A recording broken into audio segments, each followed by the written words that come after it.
नमस्कार मित्रों, मैं हूं अजय चौधरी। और हम बात कर रहे हैं अभी आरपीएससी का सेकंड ग्रेड का जो 26 अप्रैल 2017 को एग्ज़ाम हुआ है आज, उसके बारे में। इससे पहले मैं इस पेपर के 3 पार्ट आपके सामने रख चुका हूं और ये फोर्थ पार्ट है।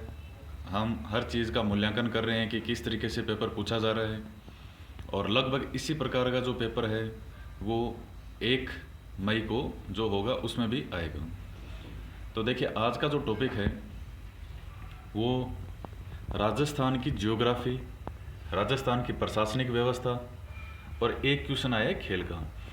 तो देखिए, 100 क्वेश्चन में से राजस्थान की जो ज्योग्राफी है इसमें से 12 क्वेश्चन आए हैं, एक क्वेश्चन खेल से रिलेटेड है, और 8 क्वेश्चन आए हैं राजस्थान की प्रशासनिक व्यवस्था से। तो हम बात करते हैं सबसे पहले क्वेश्चन की। राजस्थान की पाक के साथ अंतर्राष्ट्रीय सीमा कितनी है? ये बहुत सिंपल और बेसिक सा क्वेश्चन है कि राजस्थान की पाकिस्तान के साथ अंतर्राष्ट्रीय सीमा 1070 किलोमीटर। नेक्स्ट क्वेश्चन, राजस्थान का कौन सा ज़िला है जिसकी एमपी के साथ सीमा बनती है? तो वो ज़िला है झालावाड़। इसके अलावा बाकी जो ऑप्शन है जैसे सिरोही था, भरतपुर है, तो इनके जो बॉर्डर है वो मध्य प्रदेश के साथ नहीं बनती।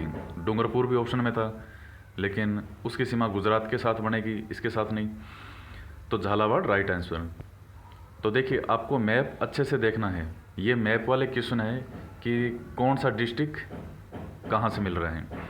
उसके बाद आता है राजस्थान के किन बेसिनों में अधिक बीहड़ भूमि होती है?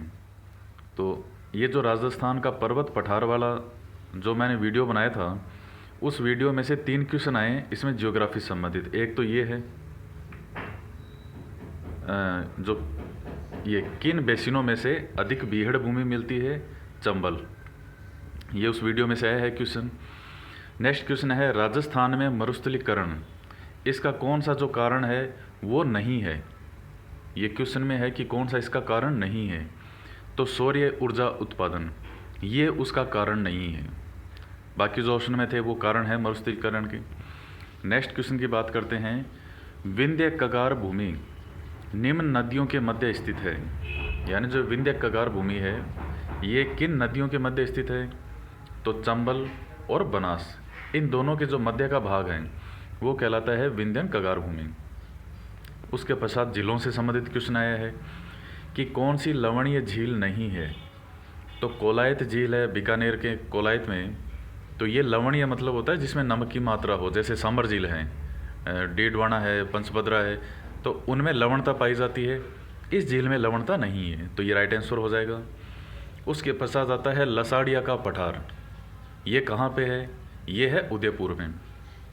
ये जो मैंने वीडियो बनाया था राजस्थान का पर्वत पठार वाला, जो मैं यहाँ काफ़ी पहले अपलोड कर चुका हूँ, उस वीडियो के अंदर 12-13 मिनट का ही वीडियो है, और उसमें मैंने आपको बताया था कि लसाड़िया का पठार उदयपुर में कहाँ पे है, उसकी जो लोकेशन है वो तक उसमें बताई थी। तो वहाँ से क्वेश्चन है लसाड़िया का पठार कहाँ है? उदयपुर में। नेक्स्ट क्वेश्चन की बात करें हम कि राजस्थान में उष्ण मरुस्थलीय जलवायु, ये कोपेन के अनुसार इसका कूट क्या है? तो देखिए, 2 दिन पहले ही मैंने ये वीडियो अपलोड किया था और नेक्स्ट डे एग्ज़ाम में कोपेन का ये क्वेश्चन आ गया। और कोपेन के बारे में मैंने बहुत डिटेल में पढ़ा है, लगभग 20 मिनट का वीडियो है वो। तो उसमें पहले जो कोपेन के ये कैपिटल अक्षर के मीनिंग क्या है, फिर इन अक्षर के मीनिंग क्या है, फिर इनके मीनिंग क्या है, और फिर राजस्थान से उसका मतलब कैसे, एक एक चीज़ को बहुत डिटेल में समझाया है। तो वो वीडियो आप ज़रूर देखें, आगे भी आपके काम आएगा हर एग्ज़ाम में। तो उष्ण मरुस्थलीय जलवायु, तो कोपेन के अनुसार इसका कूट क्या है? इसका कूट है BWHW। देखिए, बी जो है, एक बार फिर मैं बता देता हूँ यहाँ पे, जो ये बड़ा बी है कैपिटल बी और कैपिटल डब्लू, बाकी ये दोनों छोटे अक्षर हैं। बड़े बी का मतलब होता है कि जहाँ वाष्पीकरण जो है वो वर्षा की मात्रा से अधिक होता हो, वो आता है बी कोड के अंदर। उसके पश्चात बड़े डब्लू का मतलब था पूर्णतया मरुस्थलीय, जबकि बड़ा कैपिटल एस होता तो उसका मतलब होता अर्ध मरुस्थलीय। उसके बाद छोटा एच यानी वार्षिक तापमान जो है वो हमेशा 18 डिग्री सेंटीग्रेड से ऊपर ही रहता हो। और उसके बाद है छोटा डब्लू।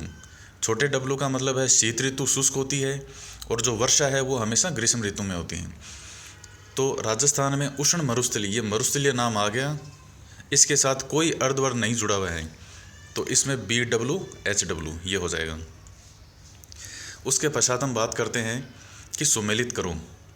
तो ये मैंने क्या, जिनके राइट आंसर है वो इनके सामने ही लिख लिया है, इनका मिलान करना था आपस में कि जो साबी है ये नदी कहाँ से निकलती है। तो ये सेवर की पहाड़ियों से निकलती है, और सेवर की पहाड़ियाँ का है जयपुर सीकर की जो बॉर्डर है वहाँ पे सेवर की पहाड़ियाँ पाई जाती हैं। कांकड़ी नदी कहाँ से निकलती है, तो देखिए कोटड़ी गांव है ये जैसलमेर में, यहाँ से निकलती है कांकड़ी नदी, जो ये आंतरिक प्रवाह की नदी भी है। बाणगंगा जयपुर में बैराठ की पहाड़ियों से निकलती है। और कांतली नदी ये भी आंतरिक प्रवाह की नदी है, ये निकलती है सीकर में खंडेला की पहाड़ियों से। उसके बाद हम बात करते हैं कि कौन सी अंतः प्रवाही नदी नहीं है। अंतः प्रवाही नदी नहीं है, तो अंतः प्रवाही नदी के अंदर सागी आंसर होगा, जो क्वेश्चन था इसमें। तो देखिए सागी अंतः प्रवाही क्यों नहीं है, तो देखिए अंतः प्रवाही नदी होती क्या है, जो कुछ दूर मौसमी नदियाँ होती है, कुछ दूर बहने के बाद में भूमि में लुप्त हो जाती है, उनको कहा जाता है अंतः प्रवाही नदी। सागी क्यों नहीं है, क्योंकि सागी जालौर में जसवंतपुरा की जो पहाड़ियाँ हैं वहाँ से निकलती है, और लूणी की सहायक नदी है, तो ये आंतरिक प्रवाह की नदी नहीं होगी। नेक्स्ट क्वेश्चन, सांबर झील में नहीं गिरती, कौन सी नदी है जो सांबर झील में नहीं गिरती है। तो ये जो सीकर की कांतल नदी है ये चूरू के इधर बॉर्डर के आसपास आकर के ये भूमि के अंदर विलीन हो जाती है, सांबर झील में नहीं गिरती है, ये आपको ध्यान में रखना है। उसके बाद हम बात करते हैं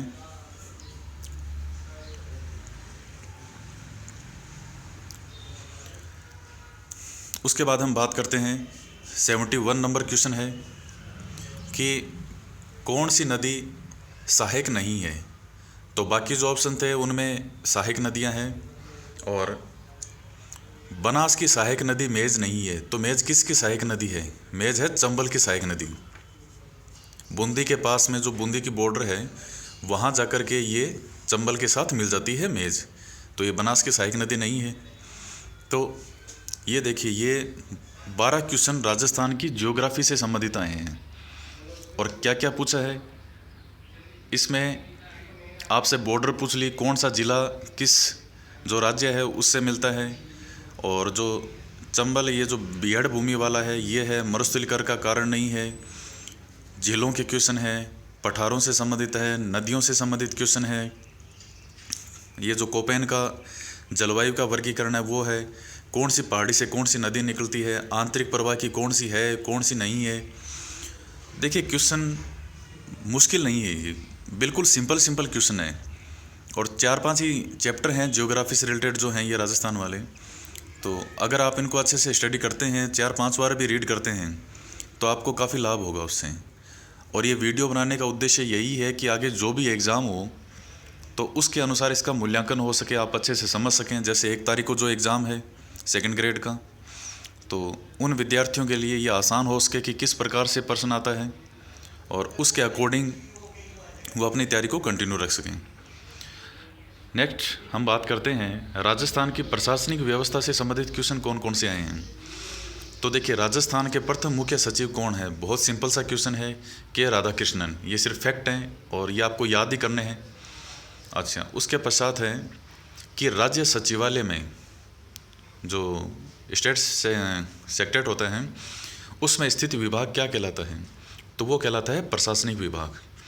उसके पश्चात कौन सा संशोधन है भारत का जो राजस्थान की मंत्रिपरिषद का आकार सीमित करता है, तो ये 91वां संशोधन है जो 2003 में हुआ था। इसमें क्या था कि जो मंत्रिपरिषद जो है इसका आकार 15% से अधिक नहीं होगा टोटल जितनी भी संख्या है विधायकों की।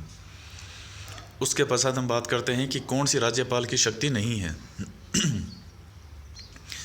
तो राज्यपाल की शक्ति क्या नहीं है, राज्यपाल विधानसभा को स्थगित नहीं कर सकता। ये वर्ड आपको ध्यान है, राज्यपाल को विधानसभा को स्थगित करने की कोई शक्ति नहीं है। वो सत्र बुला सकता है, उसका अवसान कर सकता है, और लेकिन विधानसभा का स्थगित नहीं कर सकता, यानी इसको रोक नहीं सकता, वो समाप्त कर सकता है लेकिन रोक नहीं सकता। उसके पश्चात हम बात करते हैं कि आरपीएससी के सदस्यों से रिलेटेड क्वेश्चन है कि आरपीएससी के जो सदस्य हैं उसका सही कथन क्या है उसमें से। तो 4 ऑप्शन थे, उसमें से ये सही है कि आयोग का सदस्य बनने के लिए कोई योग्यता नहीं चाहिए। तो फिर क्या चाहिए कि उसमें जो आधे सदस्य हैं वो कम से कम केंद्र या राज्य सरकार है उसके अधीन किसी सरकारी पद पर 10 साल तक कम से कम रहे हो, बस ये योग्यता चाहिए। नेक्स्ट क्वेश्चन की बात करते हैं। आरपीएससी का जो चेयरमैन है उसका निलंबन कौन कर सकता है? तो उसका जो है वो एक ही व्यक्ति है और उसका नाम है राज्यपाल, क्योंकि आरपीएससी चेयरमैन को जो अपॉइंट करता है राज्यपाल ही करता है मुख्यमंत्री की सिफारिश में, तो उसी के पास ही राइट है ये। उसके पश्चात है जो पंचायतों के लिए वित्त आयोग का गठन किया गया है उसका संविधान में कौन सा आर्टिकल है? वो आर्टिकल है 243 243 जह है ये। उसके पश्चात है मुख्य सचिव का चयन कौन करता है? कौन है जो मुख्य सचिव को बनाता है? जो पद है वो उस पर कौन नियुक्ति करता है मुख्य सचिव की? तो वो करता है मुख्यमंत्री। उसके पश्चात राजस्थान का राज्य खेल कौन सा है? तो वो राज्य खेल है बास्केटबॉल। राजस्थान का राज्य खेल कौन सा है? बास्केटबॉल। तो देखिए ये मेन क्वेश्चन है जो आपके एग्ज़ाम में आए हैं और टोटल इसमें 80 क्वेश्चन हो चुके हैं। अब 20 क्वेश्चन और बचे हैं, उसके लिए मैं नेक्स्ट वीडियो अपलोड करूंगा। और वो 20 क्वेश्चन जो हैं वो भारत और विश्व, ये जो आपका टॉपिक था 4th यूनिट जो है 2nd ग्रेड की,